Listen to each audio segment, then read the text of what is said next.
Hello everyone and welcome to the Moldex3D 2022 What's New, where we'll be talking about all of the new prevalent features available in Moldex3D Studio. When you open up the Studio interface, there are two things that you can note before you even get started with opening up a project.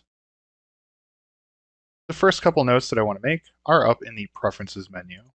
Under the Preferences menu, under the Display tab, there's a new option for the Snap toolbar. You'll note that the Snap toolbar looks a little bit different than normal, and that's because all of your traditional snaps have been moved to this dropdown. To get them back to their original configuration, you can use Display, Snap, and go back to classic mode. This will put all of the snaps as individual buttons on your Snap toolbar. The second thing under the Preferences menu, under Meshing Control Solid, you'll have a couple of new checkboxes towards the bottom. The first one is Create Mold Base and Cooling Channels during the final check, which will attempt to create a default cooling channel system for you whenever you export a model without a cooling system. You can always decline this, and if you're a part designer who doesn't want to create cooling channels or a mold base, just studying the flow effects, you can uncheck this box so that the mold base generation doesn't occur. We also have the option to use an auto grid meshing in the cooling system.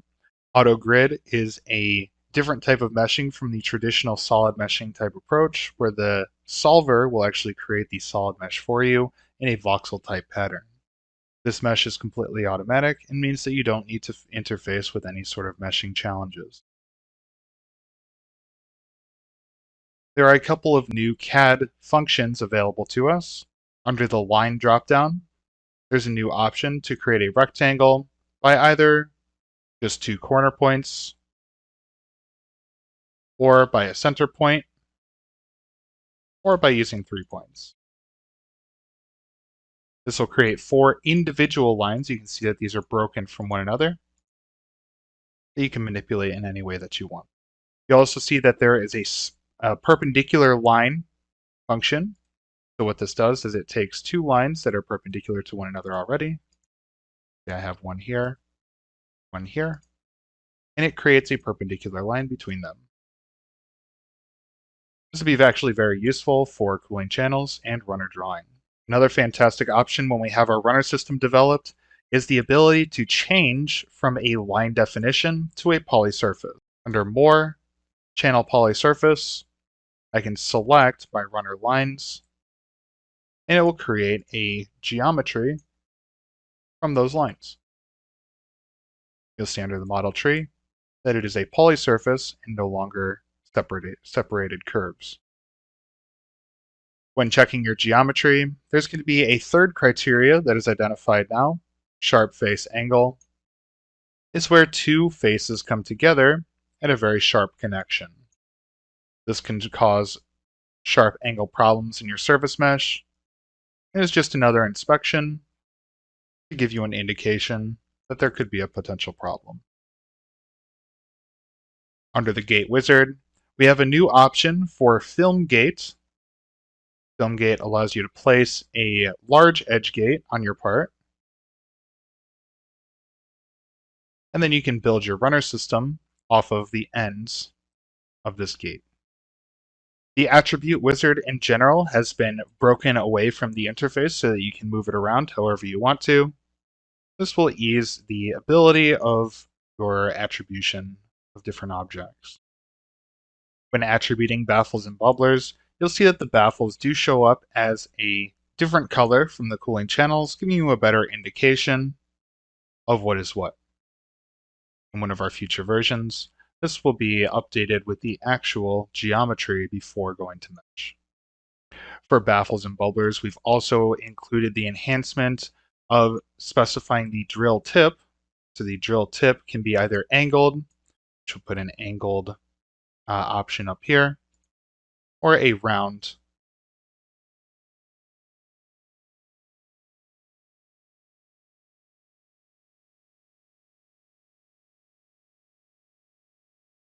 Now let's move over into the wonderful world of meshing.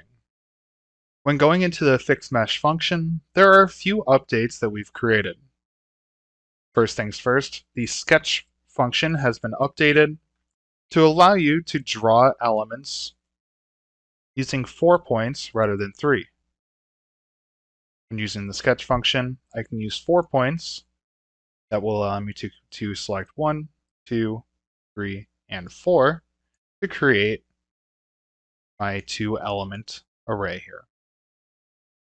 When using the sketch function, there's also a new checkbox for refined mesh, which, when using a 4-point, will allow you to create a larger number of elements across a large gap like this.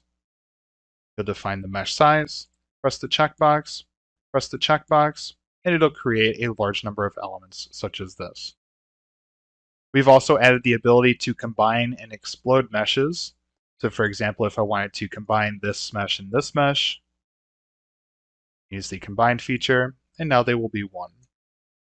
In the case where you want to break this mesh away from the base mesh that it was drawn on, you can use explode, and you'll define a feature angle for which you will explode these meshes.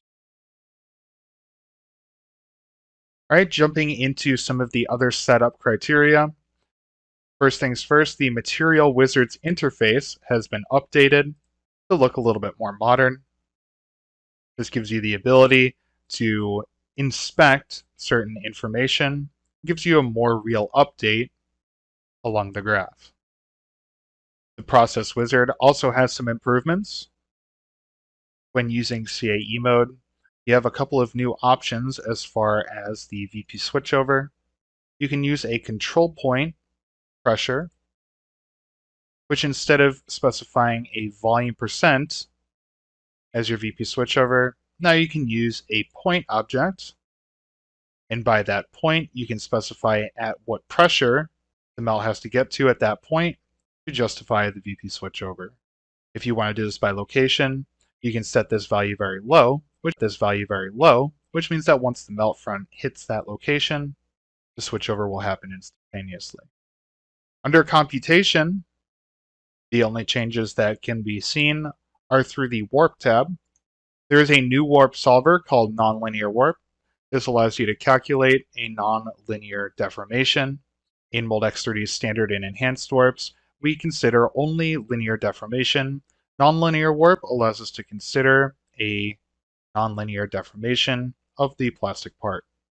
This will have to include a buckling analysis, and it should be noted that the computation time is significantly longer for a nonlinear warp than for a regular standard or enhanced warp. Under enhanced warp, we also have a couple of new checkboxes for a fiber-filled material. You can output the fiber orientation effect displacement, and also you can output the results for differential temperature and the shrinkage effect. These effects can be taken into account. To really output the causes of the warpage that you're seeing. When submitting a job, you can use the batch job creation or the submit batch run button here. This will allow you to schedule your simulations. So instead of running the simulation immediately, you can say to schedule it sometime in the middle of the night. As long as you don't close out of the computing manager until that time, the simulation will be started automatically for you. Jumping into the results of a simulation, there are a lot of new updates to the results that we can utilize. The biggest update in Moldex3D 2022 is the ability to create new results. So rather than just being able to use the results that we give you, you can create your own result options. This will allow you to edit the results in any way that you want to. In addition, the current results can be edited as well by selecting a result and going to result setting, and that will allow you to edit what exactly shows up in this particular result. This does not change the default result here. When a change is made, it'll go to a new category called Customize Group, and that will have its own options available for it. You can save, delete, change the name of, and pretty much whatever you want to with these types of results. Moving over into the measurement section, first of all, you'll see that the probe function has been moved from the inspection over to measurement. And there are two new options available, the first of which being the radius of curvature. Radius of curvature allows you to select an element on a surface. And when I hit save and close, the number we see here is the average radius across this color plot. The other option is the measuring face. Measuring face gives you the option to select certain information that you want to extract from a group of elements. For example, if I wanted to calculate the deformation across this surface here, and then I just select the item that I want to be evaluated across this surface. So for example, in the case of total displacement, maybe I want to see what the average total displacement is across this surface. I hit save and close, and it gives me the average displacement across the surface. This allows you to isolate particular surfaces from the rest of your geometry and gives you a more clear-cut measuring plot.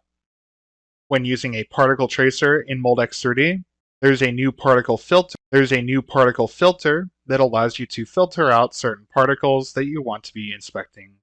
So for example, if I only want to see the particles that end up at the end of fill area, I can box select, and that will remove all of the other particles in my geometry. I can then trace those by line and only see the lines that are associated with those particles that ended at the end of fill area. I can append my filter at any time by going right-clicking on the particle tracer header, particle filter, and I can either revert back to what I originally wanted, or I can make a new selection. Maybe if I want to go to this end of fill, no, it'll only show me the particles that ended at that end of fill. Any result allows you to create result notes now. If I right-click on any result, I can go to Note, and that will allow me to just make a note for this particular result. This note will be saved for only this run, and any note that you create will show up when you hover over the note in your result list. Finally, there are two new tabs that appear along the top side of your interface. The first of which is the Inspection tab. This will only show up when you have results available to you, and is kind of a more condensed version of the Result tab, but only for measurement and inspection items. The FEA interface button has been moved to its own tab, and there will be more buttons that appear here in the future. We'll wrap things up by talking about some advanced module improvements. First of all, compression molding now supports the ability to create an undercut in your compression zone. This used to be a problem for us whenever we had a negative angle of attack. The compression zone would be creating an extrusion which would overlap any sort of undercut region. This has been improved by removing the volume of the part that intrudes into the compression zone. It allows us to create a more complete compression zone for different types of geometries. The compression zone mesh generation has also been moved into the surface meshing section so that we have full control over the surface mesh that's generated. We also give you the ability to select your fiber orientation, whether that's planar random, being a two-dimensional random orientation, a 3D random, meaning that the orientation in all three directions is completely random, or completely oriented in one direction. All of these options are going to be available when you select your material for a compression molding type simulation. Lastly, the DOE function, or the expert module, has been improved to include some new quality factors. The control factors are the same for the most part. They include a couple of control factors here. The quality factors, you have a lot more options. For example, in the case of total displacement, I can use a target as a global. I can choose my goal, and then I can choose my property, which will be aligned with either a WCS or some other local coordinate system that I've created.